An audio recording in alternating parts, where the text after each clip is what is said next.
आज बात करने से पहले आपको बता दूं कि इन्होंने एक ऐसी एक अपने मन में अपने दिमाग में एक ऐसी योजना रखी है। आपको इससे पूर्व मैंने बताया था जो गढ़वा जिले में कुछ ऐसे पर्सन हैं जो कुछ लोगों के लिए, कुछ गरीब लोगों के लिए भी उन्हें का एक सोच है, उनका एक मानना है जो हमारे माध्यम से जो भी हो सके, जो भी मेरी ओर से मदद हो सके उन्होंने करते हैं।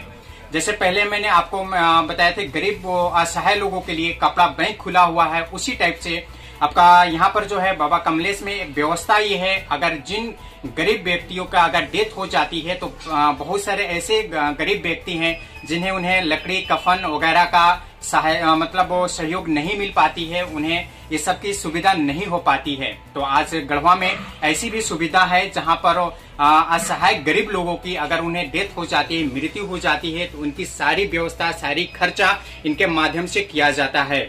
ये आप डायरेक्ट आप इनसे संपर्क कर सकते हैं। इनका आपका जैसे ही हम लोग का इंटरव्यू खत्म होगा डिस्प्ले पर नंबर भी रहेगा।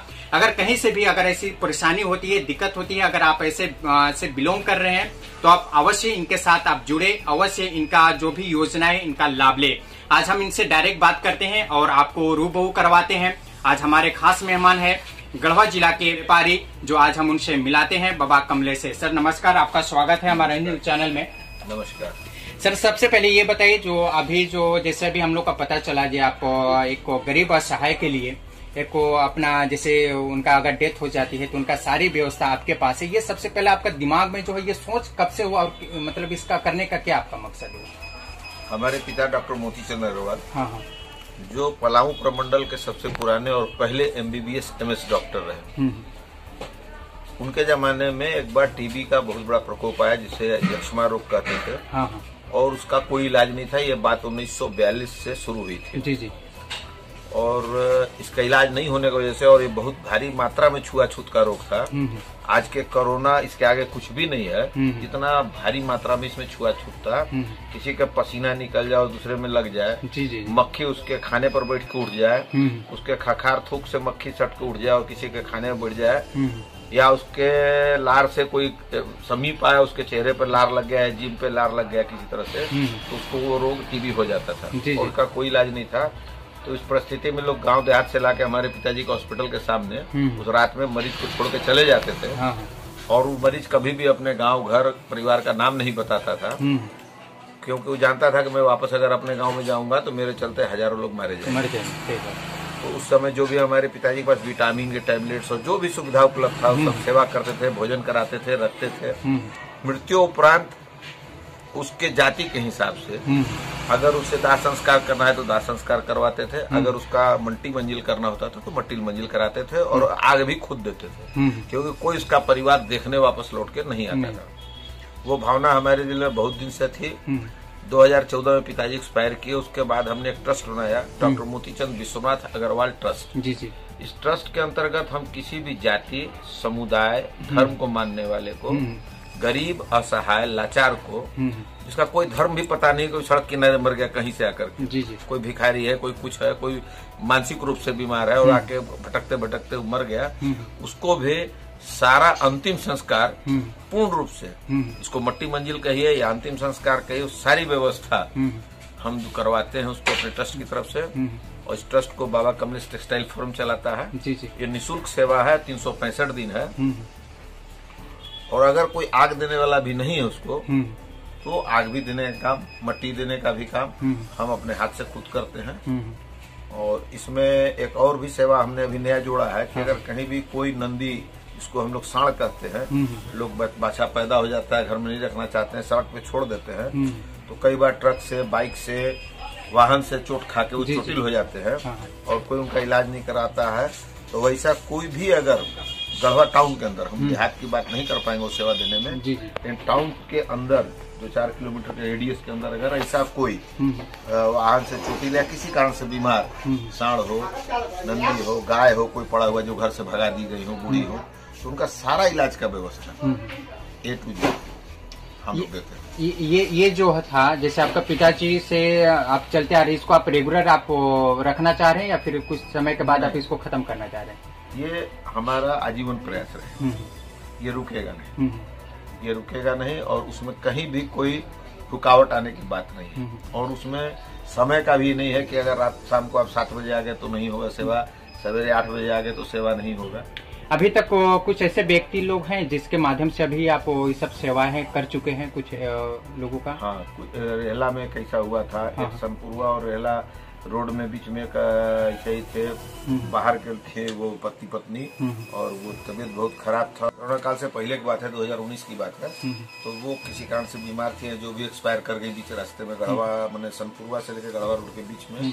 तो वो किसी ने बताया, वो आए थे हमारे यहाँ और उनका सारा व्यवस्था दिया गया। फिर जोबरिया गांव में 2-3 लोगों को दिया गया, कई लोग को दिया। हम गढ़देवी मोहल्ला में ऐसा हुआ अभी हाल फिलहाल 2-3 महीना पहले। और अपना प्रयास है कि जो जरूरतमंद है उसकी आवश्यकता। ये जो आपका सुविधा आप दे रहे हैं सिर्फ गढ़वा वासियों के लिए या बाहर के? जैसे अभी कहीं से बाहर से आए, अगर कहीं एक्सीडेंट हो जाती है, उनकी डेथ हो जाती है, उनका जो है आपको मतलब उनका एड्रेस पता होता करने के बाद देते हैं, या कोई भी अगर आदमी ऐसा है जो असहाय है जिनको बारे में पता नहीं है, आप उनका सारा चीज आपको लेते हैं? इसमें एक केस ऐसा भी हुआ कि हमारे पास एक व्यक्ति आए, उन्होंने कहा कि मैं हमारी पत्नी मर गई है, हमको कपड़ा दे दिया जाए। हमने कपड़ा दे दिया, एक झोला जो भी उसका पूजा का सामान दे दिया। स्टाफ को साथ में लगाया कि जाके इनको लकड़ी खरीदवा दो। लकड़ी लोड होने लगा, उतनी देर में वो आदमी भाग गए। तो फ्रॉड समझ में आया। फिर सोचा कि लकड़ी कहाँ ले जाएंगे बेचने के लिए, लेकिन पूजा का सामान और कपड़ा लेके भाग गया। तो भाग गया या जो भी वजह रहा, वो सच या झूठ मन में लगा कि फ्रॉड है। तो जब तक हम श्योर नहीं हो जाते हैं, या हम अपने साधन से उसके घर तक सामान भिजवाते हैं, ये नहीं कि फिर उसको दे दिया और पता नहीं कहाँ चला गया। वो तो 4-5 किलोमीटर 10 किलोमीटर एरिया में है, तो उसको सामान उसके घर तक भिजवाएंगे और ये श्योर होंगे कि सचमुच का केस है कि हम इन्वेस्ट किए, हमने किसी को खिलाना चाहा और पता चला उसको भोजन नहीं मिला, हमने किसी के दुख को दूर करना चाहा, पता चला कोई बीच में बिचौलिया आया और लेके जाके सामान बेच के खा गया पैसा, वो तो कोई भी नहीं चाहेगा। कोई भी नहीं चाहेगा कि उसका सेवा का अनर्थ निकाल दिया जाए। लेकिन मेरा क्वेश्चन सवाल ये था, जैसे अभी बहुत सारे घटना होती है जिसके बारे में पता नहीं चलते है, प्रशासन भी उस चीज को नहीं समझ पाती है, ये आदमी कौन है, कहाँ है, इसका क्या पता है। अगर ऐसी स्थिति में अगर आपके पास कोई सहायता के लिए आती है तो उसके लिए आप क्या करते हैं? इसमें हमने इस बारे में पता किया था, तो उस तरह के जितने एक्सीडेंटल केस होते हैं, हमने एसडीओ से भी पहले बात किया। इसके पहले हमारे जो एसडीओ थे श्री प्रदीप कुमार जी और शौकत जी से भी बात किया, जो अपना कपड़ा बैंक चलाते हैं। उन्होंने कहा कि ऐसे एक्सीडेंटल केस के लिए 10,000 रुपया फंड है और उसमें आपको इंटरफेयर करने की जरूरत नहीं। हमने हॉस्पिटल तक में पता किया था, लेकिन उसके बाद भी अगर कोई ऐसा केस है, जैसे मान लीजिए नगर से इलाज कराने या एक्सपायर कर गया मीन्स मतलब नॉर्मली, और उसके पास कोई साधन नहीं है, गरीब है, कहीं से भी आया मतलब, और उसके पास कोई साधन नहीं, तो मतलब उसको सहायता मिलेगा।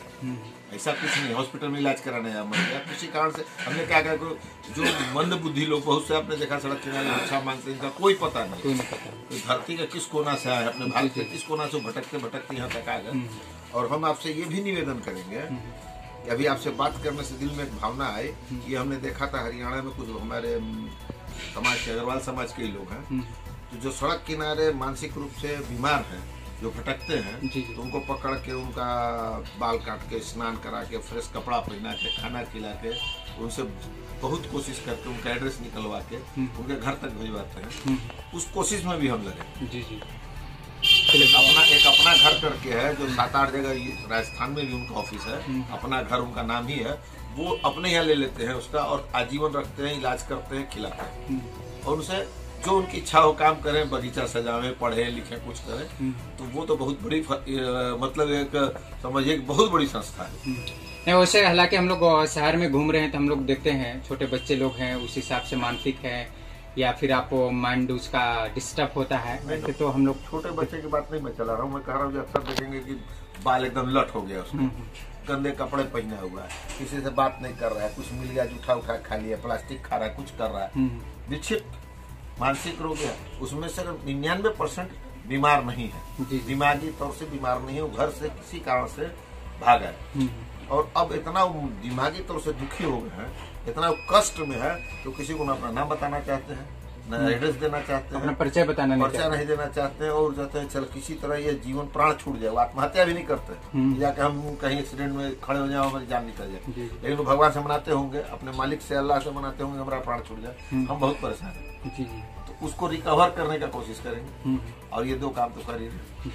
अब आप लोगों का विशेषकर मीडिया का हमको बहुत सपोर्ट करेंगे। इस सच्चे लोग तक हम सब जगह नहीं पहुंच सकते, जी, संभव नहीं, हम एक जगह केंद्रित है, तो सचमुच का जिसको आवश्यकता उसको हम तक पहुंचाने में आप लोग हमको मदद कीजिए। ये हमारा निजी रिक्वेस्ट होगा आप मीडिया को। इसमें आपका बहुत बड़ा सहयोग चाहिए। आभारी हूँ मैं आपका कि आपने इस बात को हाईलाइट किया, और इससे क्या होगा कि सचमुच के जो जरूरतमंद है उनको वो मदद मिलेगी। चलिए, बहुत बहुत धन्यवाद। जैसे आप लोगों ने अभी देखा, जी, इनके माध्यम से सपोर्ट आपको हर तरीका से मिल रहा है। अगर ऐसे असहाय गरीब लोग हैं तो डायरेक्ट वो भी आ सकते हैं, या फिर अगर कहीं से भी आपको पता चलता है वो असहाय है, असमर्थ है इस सब मैटर में, तो आप इनसे डायरेक्ट आप संपर्क कर सकते हैं। इनका मैं डिस्प्ले पर नंबर दे दूंगा, आप डायरेक्ट मोबाइल नंबर के माध्यम से आप संपर्क कर सकते हैं। लेकिन जो रियलिटी है, जो सच्चाई है, क्योंकि बहुत सारे लोग इनके माध्यम से हमें पता चला, कुछ ऐसे लोग हैं जो बिचौलिया जो 2 पैसा कमाने का व्यू से आते हैं, तो ऐसे लोगों से होता क्या है, एक बार बिलीफ जो होता है टूट जाती है। तो ऐसे लोगों से आप सावधान रहें, और जो असहाय लोग हैं, जो जरूरतमंद हैं, आप उन्हीं का मदद करें। कैमरामैन विकास के साथ मैं मोहम्मद मुश्ताक, धन्यवाद।